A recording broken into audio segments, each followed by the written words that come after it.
All right, for those of you who just joined, short presentation about me. I'm a senior lecturer at the School of Informatics, and I'm also the program coordinator for our PICS program, or Privacy, Information Security, and Cybersecurity. But that is kind of a mouthful, so we just say PICS as an acronym for the program. So a little bit of a background why we started this program. I can't remember for sure. I think we've been running it now for about 5 years or so.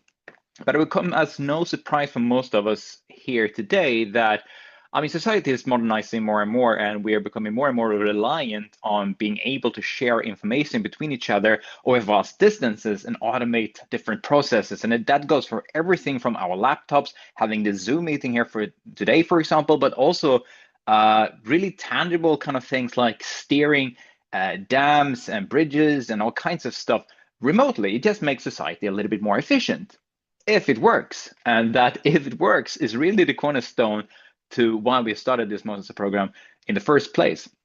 Because ensuring that we can actually rely on these services and sharing information over the internet, for example, in a secure fashion, requires us not only to ensure that malicious actors like hackers and so on can't disturb them, but it also builds on that we can protect these services and build them in a secure fashion and manage and govern them over time to make sure that they are running smoothly, that we are certain that there is no manipulation going on here or no disruption or something like that that can harm society or the services that we are trying to host. So in this master's program, then you will actually learn how to sort of develop, shape, and become an integral part of this future modernization and digitalization of society. And some of you might wonder then, okay, but is there a lot of jobs in this field in the future after I have graduated from a program like this? And yeah, I would say definitely. I had a quick look here at the sort of shortcomings of this particular the role of security globally. And currently, we are roughly 4 million professionals short in the world. And by 2030, it is estimated to be a shortage of around 85 million workers. So I would say, yeah, if you're interested in this particular topic, there most likely and most definitely will be a need for this particular type of skill. But this particular type of skill is also a little bit unfair because it also sort of suggests that it is something very, easily defined and comprehensible what security means. But the thing is that security is a very, very broad topic and subject. And it might mean different things for me as it does to someone else. For somebody else, security might be in cryptography, whilst to somebody else, it might mean network security or whatever. So security is extremely broad. And depending on what master's program you're looking into, most of them specialize in a particular topic and deep dives into that. What we try to do here in the PICS program is to be a little bit more unique in the sense that we try to bridge both the sort of the soft sciences where you have like managerial expertise. How do you go about organizing security in businesses and in organizations so that you are working systematically and maturing as you need in your business, and also taking into consideration the technical aspects, technical features for protecting data, for example, methods for discovering and stopping data packages that are containing damaging files, viruses, malware, and so on, as well as looking into some more specific areas of technology like IoT and so forth to see how we can secure them.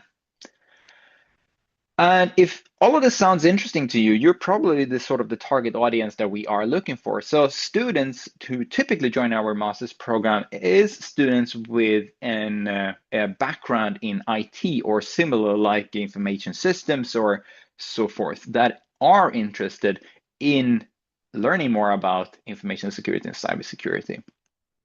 The formal requirements we have for joining this master's program is that you should have a bachelor's degree within IT or mostly within IT. I think the threshold we have is for having at least 90 credits ECTS in IT-related courses. And just like Tove said, you also need English proficiency here. Exactly what that means for you in your country, you can look at the university admissions website, but it usually means that you need to have some proof of or certificate that proves your English proficiency. What is kind of unique with the PICS Master program is also that it is a hybrid program. That is to say, we offer it in two different versions. So we have the distance version, where we have people taking the entire program, but never ever setting their foot here in Sweden or Skövde, or not necessarily at least. This means that we are live streaming all these lectures over Zoom to these people who take the distance version of the program. But simultaneously, we are also having the campus side of the program. So we are giving the lectures live, physically at campus, and then live stream, of course, for the people participating on distance. How do we solve it with the examinations then? Well, we don't have this typical examination where you sit down in a lecture hall and you have an hour to complete your exam. But instead, we are mostly basing our examination on group works, or reports, or seminars, and things like that, so that we can still combine the distance and the on-campus students to sort of work together. And of course, we are using the Swedish daytime here as the default time zone. What about the program outlining then, or the study schedule? Well, in front of you, I hope you can see all of it now, is the planned study schedule. So we will go through it briefly and just give you an idea of what the different courses entails. So in year one, if we start with that, you will read 2 courses in parallel almost always throughout the entire program. The first 2 courses that you will take is one course that we call the Principles of Privacy, Information Security, and Cybersecurity. And here you will learn the very foundations that we will build upon in the remainder of the courses. Here are the key concepts and the key theories that sort of underpins much of how we reason about security today. So it really is a good introduction to the field that you can build upon in the other courses throughout the program. In parallel to that, you will have a course in practical cryptology. And here you will be introduced, because not too many people have heard about cryptography before they take this course. So it is a nice introduction course to what cryptography is and how it has evolved over the 400 or 500 years or something like that. And you also see where we are today, how we can break older ciphers, and so on. So it's a kind of a fun, hands-on type of course. The next 2 courses you will have after that is the Information Security Management course, where you will learn a little bit more about the managerial part of security. How can you go about in a systematic way, introduce and work with security within the context of an organization or business? So here you will also see different types of standards, like the ISO 27001 standards, for those of you who might be familiar with that, or in NIST and similar standards, and how we can use them to work systematically with security issues. In parallel, we have, again, a little bit more of a hands-on, a little bit more technical course in cyber operations. And here we are trying to take the technical step once a little bit further. So here you will go into the practical aspects of both defensive technical defenses for securing digital infrastructures, as well as how you can technically attack and break these defenses. So it's a kind of a red team, blue team situation. You learn both the offensive side of security as well as the more defensive side of security.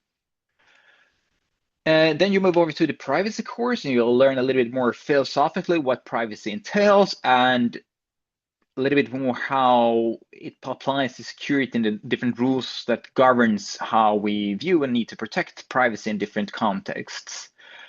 After the privacy course, you have a course in IoT and critical infrastructure security. So again, a little bit more technical, where you will look into how security and cybersecurity is becoming more of an integral part of critical infrastructure. Like I was saying before here in the beginning of this talk here, that I mean dams and bridges and power lines and so on is becoming digitalized as well. So we need to know a little bit more how cybersecurity plays into that area of society. The two courses, privacy and critical infrastructure and IoT security, is read then in parallel with a project course. And the project course is 15 credits, so it spans over both these two learning periods of the whole semester. And here it is kind of up to you to find a project that you want to deep dive into. So the idea here is that you can, with the knowledge that we've gotten so far in the program, figure out the topic that you want to deep dive into and focus upon it and do something that is project oriented and that should end up with something tangible as a result, like a report or a product or something like that, that is within the topic of privacy and or information security or cybersecurity. In year 2, we have chosen to add some options here for you to see what you have a specific interest into. So for the first of all, we have the Information Security Management Research course. So here you will learn a little bit about the basics of how to actually conduct scientific research within the field of information security. So this is a really good course before you start with your master thesis that comes in the second semester during the spring. But in parallel with this, you have some options. So we have a good collaboration with another Swedish university up north called Luleå University of Technology. And we offer some courses to their students, and in turn, they offer some courses to our students. So here you can actually choose if you want to deep dive a little bit into something called Applied Computer Security. It's sort of an add-on to the cyber operations course, if you will.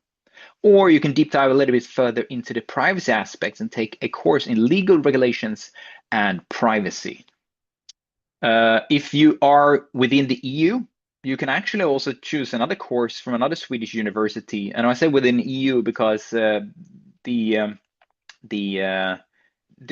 fees that you have to pay otherwise is a whole other matter. But if you are an EU citizen, you can actually choose any other course that you want on the university admissions website and take in as one of these optional courses here. You don't have to choose the two that we have offered here from Luleå University. Next up is the digital forensics for incident response. So here we go. We have looked a little bit about how we prepare for and defend when it comes to security. But here we take the perspective, okay, what will we do when something bad has already happened?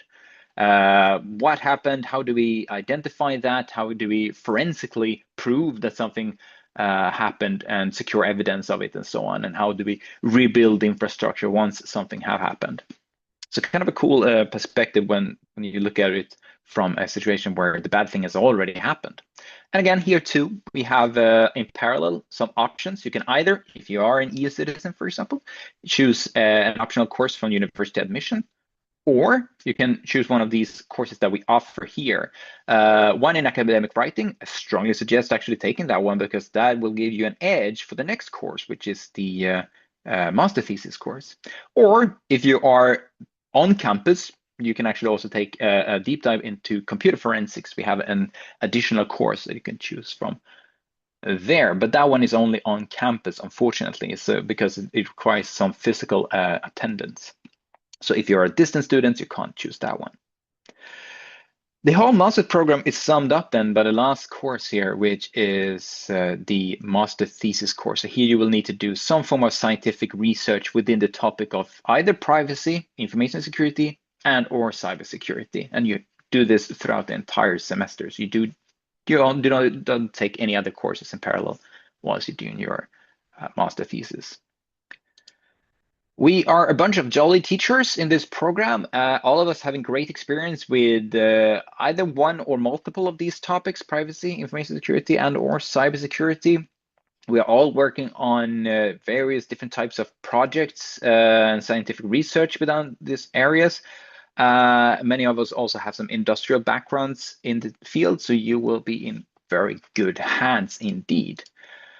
And whilst it varies a little bit what you can become after this, but when you have graduated, you will of course have a master's degree in science of informatics. That's the sort of area where you get your master's degree from. And then you can look into professional roles, either as a PhD student, so having taken a master's degree from the PIX program here, you are able to apply for PhD positions in Sweden. Or you can look into more industrial type of roles. For example, chief information security officer, perhaps not the best option to go straight after graduation, but it is definitely something that you can go for after you have a few years of working experience. Or data protection officer, same goes there, or cybersecurity expert in one of the many different sub-fields that you have covered throughout this program. All right, I think that pretty much sums up the short introduction for the PIX Masters program. Perfect. Thank you so much.